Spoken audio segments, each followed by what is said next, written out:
Profil almarhum Sultan Himayatuddin Muhammad Saidi atau Opo Tayiko merupakan sosok pahlawan nasional dari Sulawesi Tenggara.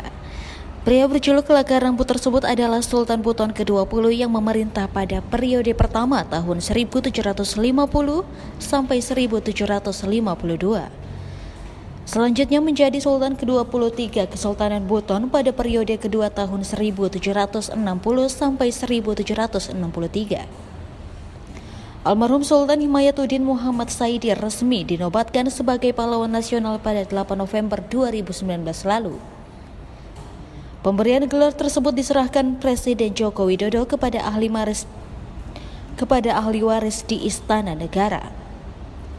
Lantas bagaimana sepak terjangnya hingga mendapat gelar pahlawan nasional dari Sulawesi Tenggara? Simak selengkapnya biografi dan sejarah Sultan Himayatuddin Muhammad Saidi atau Opo Tayiko berikut ini.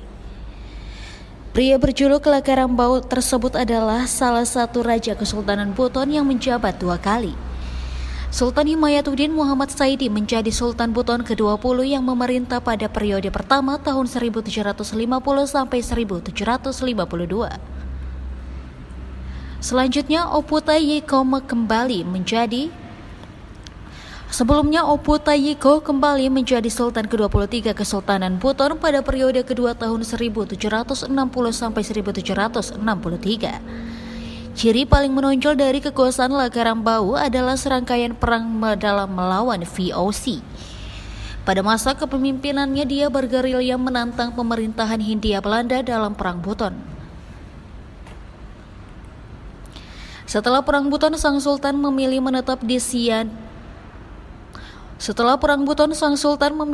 di Siontanipa sejak tahun 1755 hingga akhir hayatnya. Diketahui Buton adalah kesultanan yang dihimpit oleh 2 kerajaan, yakni Kerajaan Goa dan Ternate. Buton dihadapkan pada pilihan untuk bersekutu dengan VOC agar terlepas dari tekanan Goa dan Ternate. Selain itu terdapat juga konflik internal Kesultanan Buton yang semakin berdampak pada kuatnya dominasi dan hegemoni VOC. Lahirnya perlawanan atas VOC ini disebabkan adanya kepentingan ekonomi dan eksistensi kerajaan-kerajaan di Nusantara yang semakin melemah karena monopoli rempah-rempah oleh VOC. Akar perlawanan Buton terhadap VOC ini berawal sejak tahun 1667. Kala itu terjadi perjanjian antara Kesultanan Buton dengan VOC. Perjanjian tersebut muncul karena peristiwa peperangan antara Kesultanan Buton dan Goa. Namun hubungan antara Kesultanan Buton dan VOC tidak berlangsung lama. Ketika Sultan Himayatuddin Muhammad Saidi naik tahta tahun 1751, ia menganggap bahwa perjanjian ini adalah penghinaan terhadap Kesultanan Buton. Selain itu, perjanjian ini juga memberikan dampak kerugian yang membuat kondisi ekonomi masyarakat Buton menjadi menurun. Pada Juli 1752 terjadi peristiwa perampokan kapal Rose and Work di perairan Bau-Bau. Perampokan inilah yang menjadi pemicu perlawanan Buton terhadap VOC. Seperti pada perjanjian tahun 1667, harusnya Sultan Himayatuddin Muhammad Saidi membantu VOC, tetapi yang dilakukan justru sebaliknya.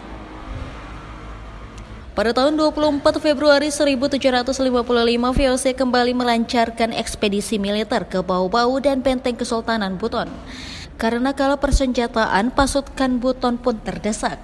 Sejak saat itu Kesultanan Buton telah dipimpin oleh beberapa sultan, namun semuanya tidak berusia lama.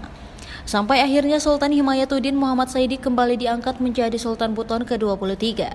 Tidak sedikit elit bangsawan Buton yang merasa khawatir dan ragu bahwa Saidi bersedia berkompromi dan bersahabat dengan VOC. Tahun 1763 Sultan Himayatuddin Muhammad Saidi undur dari jabatannya. Meski tidak lagi memimpin, Sultan Himayatuddin Muhammad Saidi tetap melanjutkan perlawanan sampai akhir hayatnya. Ia wafat tahun